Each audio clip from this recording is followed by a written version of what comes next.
Welcome to All Things Financial with Jack Driscoll. Each week, Jack takes on all things you thought were hard to understand about your finances and makes it fun, easy, but most of all interesting. From insurance to the best way to save your money and squeeze the most out of the dollars you put aside for your rainy day. And now, you have a friend in the money business. Here's your host, Jack Driscoll.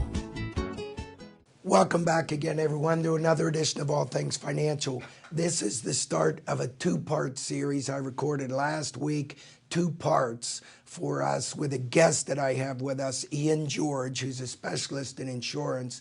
And we recorded both shows last week. You could tell I still have my voice issues here.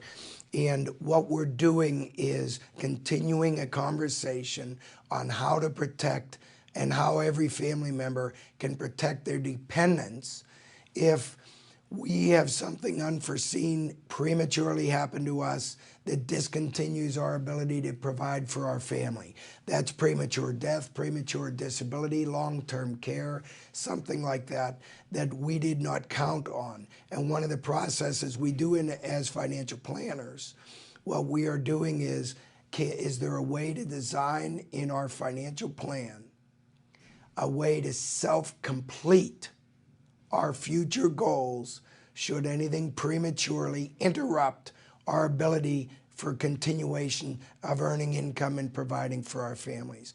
So Ian, I welcome you again and thank you for coming on the show. My pleasure. Last week we talked a little bit about how to calculate a base amount that insurance that a family might need for life insurance to replace income from a lost income producer from someone who had died prematurely. So, Ian, I want to continue that conversation if we can with other things you'd like to share here. Sure. So we did talk last week about the most common way that people want to work with and calculate a life insurance amount that's appropriate for them. The next question that often comes up with a lot of individuals is, what type of life insurance should I have? There are so many different types and names of life insurance and things that go on that it gets very confusing for a lot of individuals. And as an industry, we've done a horrible job of making that simple and easy to understand. So what I find is helpful for individuals and families and couples to have an idea about is that what types of life insurance exist, how they work, and how they can be effective for them as individuals and for their families. So what's the appropriate type, if you will? We talked about appropriate amount, one way of talking about appropriate amount. Right. But what are the types of life insurance? Now here's the good news. The good news is, despite all the different spins and names that everything's been given, there are really only 3 types of life insurance. Okay. Yep. So the first type of life insurance is the easiest type of life insurance for everybody to understand. It's term life insurance. Term life insurance is a straightforward deal. It's basically considered pure risk insurance, to which it almost is. Insurance companies don't issue anything for free. So there's some fees that go on, and so it's not completely pure risk, but it's basically pure risk life insurance. Okay. And what that basically means is that an amount is derived, and what they're going to do is, based on your age and your health, figure out what the odds are. So if somebody wants, $1 million of life insurance, it's going to be more expensive for somebody who's 50 versus somebody who's 20. Mm-hmm. Because the odds of the 20-year-old dying are much lower than the odds of the 50-year-old dying. And that's translated directly in term life insurance premiums. Term life insurance premiums, generally speaking, follow mortality charges. So in my example, we had a 20-year-old paying less than a 50-year-old. But over time, the mortality charge, which is what the cost for the insurance is going to go up and up and up and up and up. And a lot of times I'll use an extreme example, which is if you were 100 years old and wanted $1 million of life insurance, the premium would be, $1,005,000. Because they need to make a little bit of money on that transaction. So That's the, that term life insurance is the simplest. And very often what you'll find is that people are buying it with guaranteed premiums. And the guaranteed premium over time in offerings are basically 10, 20, and 30 years. Okay. So they're fixed periods of time. Right. And when you buy that, obviously, if you bought a contract for, $1 million or $500,000, whatever it is, for a premium of 10 years, the 10-year guaranteed premium, that's what it's guaranteed for. Year 11, look out. That premium is going to skyrocket. I will tell you, I do find it's interesting to hear that a lot of the term shops that advertise on the radio, yes, often quote premiums for 10-year term on 40-year-olds. My question always is, what happens when they're 51? Right. How does that work? So, yeah, the premium's nice, but the protection just ended, and I still have my kids and wife here, so I'm not sure. So a lot of times that doesn't make, a lot of sense to me. And I will say those shops, obviously have their place in what goes on, but you don't save any money by excluding an advisor. So I've never been a big fan of that. Mm-hmm. It's like I'm not sure why when I go to the grocery store that, I check out my own groceries now, but I don't pay less. So right. That's kind of the same option that's given there. But so the term life insurance is, basically pure, very simple. Tends to be very appropriate for young couples. It's very inexpensive. Again, we have a young individual who's looking at term life insurance. They're not looking at very high premiums. So it allows them to get a large amount of protection at a very affordable rate. Okay. Which is great. And that's what you normally see with young couples. They got a lot going on, a lot of expenses coming their way, but they want to make sure they're covered, and it suits them very well. The next two types of life insurance that come in are considered to be permanent life insurance. So I'm going to start with universal life insurance. And by permanent, you mean where term is 10, 20, or 30 years, no matter what term period you choose, at the end of that term, you're basically out of insurance. So for some people who say, I want insurance not if I die within a certain period of time, but for when I die, they might have an interest in exploring permanent insurance. Correct. Okay. And it has a number of different, reasons why people would want permanent insurance, but we're not going to go over that today. That'll be for another segment. Okay. Well, what I think is valuable for people to understand is what the different types are so that they understand how they work. So we've covered the term life insurance, and now we're on to universal life insurance, which actually is probably the most complicated in terms of all the different things that have gone on with it. Okay. Because universal life insurance has changed over time. It started as a basic program where essentially you had your life insurance and they created a savings account. And it really was a savings account. Mm-hmm. It was interest-based, prevailing interest rates that would go on. Now you can imagine that back in the late 70s, early 80s, when interest rates were very, very high, it was attractive to have money in an interest-bearing account.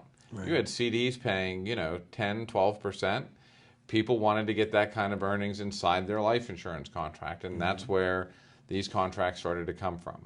Okay. So the basic premise behind a universal life insurance contract of any sort is that you're going to have a premium, and the premium is designed to be level. And inside of what's going on in that contract is that you essentially have a term policy. Now, you don't really have a term policy. You have a universal life policy, but you have the charges for your life insurance are going up a little bit each and every year. The internal charges, but not your premiums. Okay. So inside there, you have a little, you have the life insurance costs. As you get older, the cost to buy that amount of life insurance is going, is escalating a bit.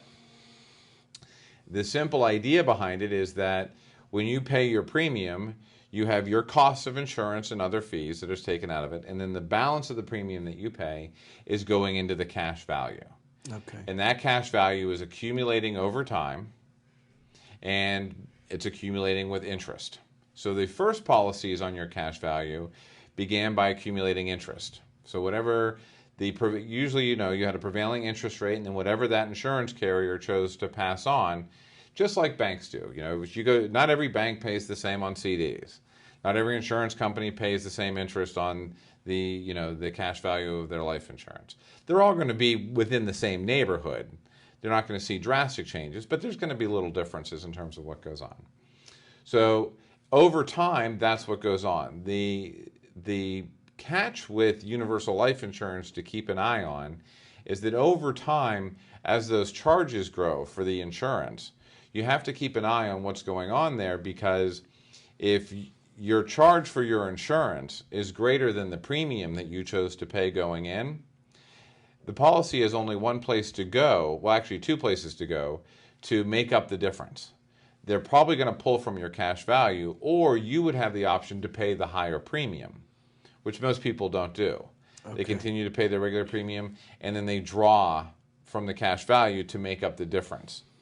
So you're saying if I start, for example, a policy with a scheduled premium of $100 a month, and maybe initially when I'm 25 years old, the mortality cost and fees might be $5 a month, and then $5.10, and it escalates every year I get older, you're saying the more of that premium is being charged for mortality, with the hopes that the cash value account is growing enough to help offset that in my later future years? Correct. And this is where universal life insurance can become more complicated too. So you can have, with universal life insurance, you can have a level death benefit. So what happens is, upon your death with a level death benefit in universal life insurance, you only get one. You do not get your cash value and the death benefit number. You get one. So what it is with the level death benefit, you're actually only buying life insurance on the difference between your cash value and the death benefit. But even still, as you get older and older and older, even though you're buying less of the life insurance because it's offset by your cash value, the premiums for that can be quite high. So if I have an example where I have a $100,000 death benefit, and initially I have zero cash value, and then it begins to grow and I have 5,000 or 10,000 cash value. If I have 10,000 cash value, the company's now at risk for only the additional 90,000 because I have a fixed death benefit on that example? Correct. And then in later years, by the time I'm 65, I might have a $40,000 cash value. So my mortality cost then is only based on the difference or the excess of this 60,000? Correct. But the mortality cost at that 60,000 may far exceed the total of my $100 a month by then, possibly? Correct. Okay. And that's where you just have to keep an eye on universal life insurance. And if you have a universal life insurance policy, if you've had one for a long time, I strongly encourage people to see their advisor and have them take an analytical look at it. You know what we call that, folks? We propose that everyone that has a universal life insurance policy does what we call a life insurance policy audit. And what that means is, well, you could explain what that really means. It's not only if you have universal life.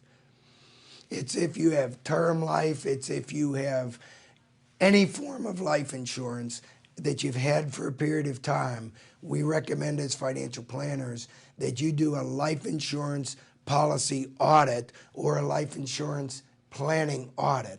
And you want to explain some of that? Yeah, well, the audit of a life insurance contract is to explore and double check its functionality.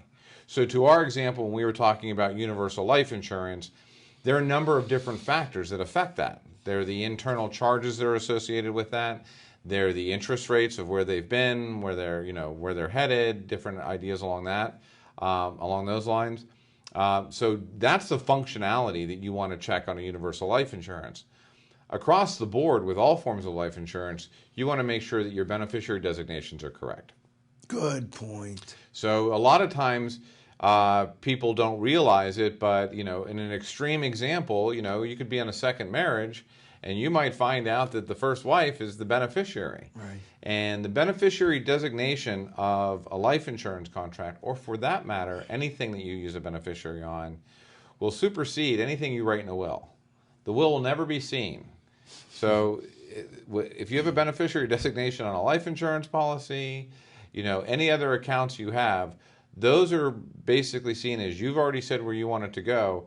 Your will could say anything it wants, it won't matter. So even though you have a will that says the life insurance proceeds go to spouse number 2, it's a contract beneficiary that the company has to honor what's written into the contract, which a will cannot trump. Correct. The will won't even be looked at By the life insurance carrier. And the only way you can or anything with a beneficiary designation. Correct. Which is nice because beneficiary designations avoid probate, because probate is all about figuring out who gets what. This is telling everybody who got what. Okay. If you do want your life insurance policies, which I don't recommend, to go through your will, you can have just name that your beneficiary just becomes your estate. And I'll caution everyone listening or watching this show, do not do that. And then if you think you should do that, you get to your attorney first. Because even us as financial planners and life insurance experts, the minute we start telling you how to distinguish how to describe your beneficiary designations, that is in essence giving legal advice inappropriately, because we are not trained to give legal advice and we are not trained to give beneficiary advice. So you have to see your attorney, you have to get the legal advice on who should be named as your beneficiaries on these contracts, and then bring that information to us upon the recommendation of your attorney, and we will follow that legal advice, but we will not give that legal advice. Correct. So, and what you're doing in the part of the audit is just to make sure that when you look at your beneficiaries, that it's the way you want it to be. Right. That's the bottom line on that. So those are the couple of big areas. Ownership can come into play sometimes. Sometimes people aren't aware of who owns what and how that works, and that should be examined too. So we've talked about, with the three types, we have the term life insurance, which is very simple, straightforward life insurance. We have the universal life insurance, which now has more moving parts. I will say that universal life insurance branched out from offering just the interest sensitive, which is just the savings account with the interest. As you can imagine, those fell out of favor when interest rates plummeted. Mm-hmm. So all those expenses and different when the interest rates came way down, what people thought their policies would do, they would no longer do. So you can imagine if you're looking at something that's based on getting 10% and now it's getting 4%, a lot changed. Are you finding problems with some of the older universal life contracts? We do see problems with some of them where they're at a point where they're going to expire. In other words, run out. Yes. Well, what happens in that case is the charges are eating all of the cash value. So you can have individuals who could end up with nothing, no cash value, no life insurance. So people bought what we called permanent life insurance, and they're running into a situation, some of them, where they're going to be running out of life insurance, and here they're 70 years old and now can no longer qualify for any replacement? Correct. Is that happening? That is happening. So that's why... That's scary. And that's why you really want to take a look at what these are. So you just want to make sure that you have somebody do a review, to do the math on it. The statements, that information is in the statements that the individuals are receiving. But like a lot of stuff, it can be very confusing to read. Are people aware that's happening? Some are. Many are not. Wow. So what do? See an advisor. And get a life insurance policy audit. Yep. Run the report. We rerun them and get it analyzed, just like a doctor checkup. Yep, absolutely. Are you sick? Is your life insurance policy sick and you don't know it? So those policies with the interest sensitive fell out of favor. The next thing that came along was a variable policy where they started putting those into sub-accounts, basically investing the cash into the market. Those have gone their course, and those ran into their own issues, as the market will too. But it's the same basic premise. It's the same chassis. It's just what's crediting to the cash value that's different. The newest one on the block is the indexed universal life insurance. And those are, again, it's just another way of doing accrediting on the interest in terms of what's going on. It's the same chassis. And they all need to be watched. There's only one type of universal life insurance policy that you don't need to watch too closely. and that's what's called guaranteed universal life insurance. Those contracts are much more like term insurance. As a matter of fact, I kid and I call them, it's term till you die. Because there's two things that are guaranteed on those contracts, your premium and your death benefit. That's it. Are they guaranteed to a certain point, or how do they do that? For as long as you want, to up to age 121. But yes, you can. Okay, well, we're pretty safe, I hope. You can have them, but there are ones that could be only guaranteed to 95 if you wanted that, or 100, because the premium's going to change. Okay. But everything, where they say guarantee, they take guarantee very seriously. So that's how that gets done. The third type of life insurance is whole life insurance. And whole life insurance is actually a bit more simple than universal life insurance, but it's also permanent, but it's chock full of guarantees. So a whole life insurance contract has underlying guarantees. It has guaranteed premium, it has guaranteed death benefit, and if you remember me talking about the mortality charges, the cost for the actual insurance, yes, that's guaranteed too. So that's guaranteed in flat. Wow. So what you have when you have all those guarantees in there is you have something that's a little bit more stable. And predictable. Much more predictable.